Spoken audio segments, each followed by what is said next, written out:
Good morning, good day, good evening, good whatever time it is that you're watching this video. um, I'm creating this video today to share with you my experience with children who have special needs. I volunteered as a parapro while I was substituting for both Prescott Unified. I wasn't volunteering, but with the pay, it was like volunteering. It was really low pay. But it was wonderful to be around the children. Prescott Unified School District and Flagstaff Unified School District. Now, it was very challenging for me because of my background in Montessori, so there wasn't a lot to do with the children per se, but I had an opportunity to observe them and to play with them and to create some fun in their life. And we had a really good time together. It was incredibly challenging. Not everyone is cut out to be a special education teacher.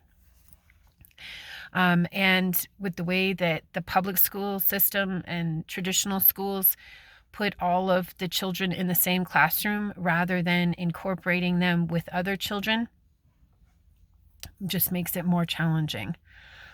So anyhow, what I wanted to reiterate today is how capable children with special needs are, especially in a Montessori environment. While I was taking my elementary training, Dr. Dubavoy at the Montessori Institute of San Diego shared with us a video wherein we were able to see a young girl who had Down syndrome completing math, like complicated math problems, with the stamp game. I believe she was 4 years old, maybe even 3.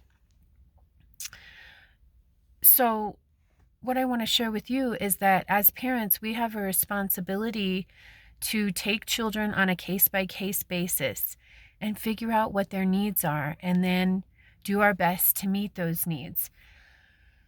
Children with special needs learn differently. They still learn.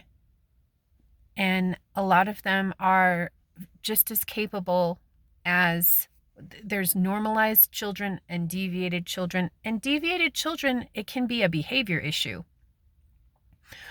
A lot of special education children are observed as deviated simply because they're not getting their needs met.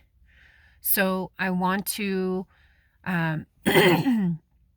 impress upon you how important it is for us as educators and parenters to figure out how your child learns in the best possible way, and then do our best to help your child in that way. It's not rocket science. It can be challenging, yes. I will point out that children who are in a Montessori environment and have special needs tend to be a lot more successful than children who are in a traditional public school environment, simply because Maria Montessori started with children who had special needs in the early 1900s. And then as parents and the community in Italy saw that she was so successful with the children with special needs, they started asking her to start incorporating education with the children, incorporating the children who did not have special needs to see how they would do, and they were very successful as well. If you think about it, if you take a child with special needs and you put them in a classroom, let's say a multi-age classroom, where children are more successful and concentrating for long periods of time, more successful at learning than some other children, that child is bound to be more successful because they will model themselves after the other children. And Montessori is designed in such a way so that the children receive one-on-one lessons.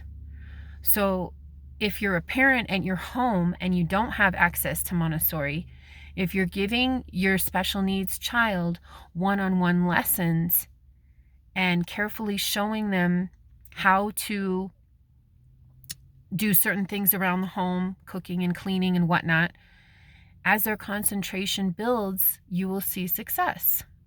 So take some time to observe your child and take some time to learn about what he or she needs in order to be successful in the classroom and in life. Remember, Montessori is the study of human development.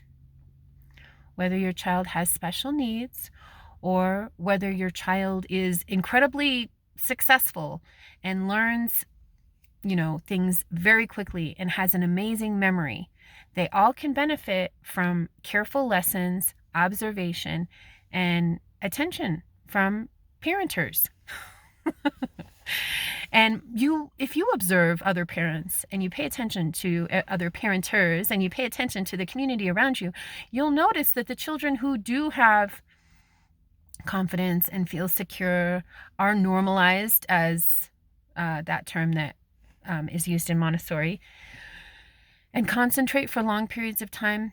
Their parents are very careful with them. They're very attentive. Their parenters are giving them lessons and may not even know what Montessori is per se, but they're paying attention to the needs of their child and they're engaging with them and giving them the opportunity to repeat what they show them after they show it to them.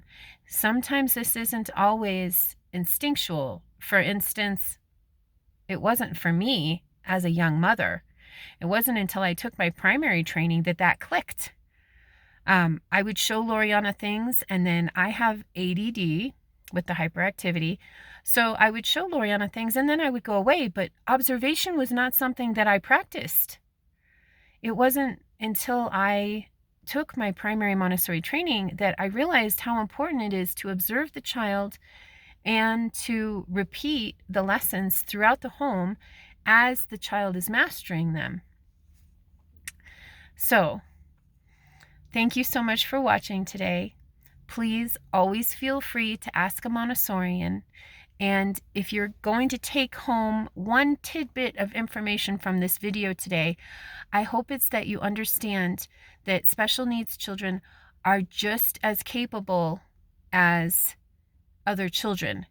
It takes responsibility on our part as parenters to come up with creative ways to help them learn.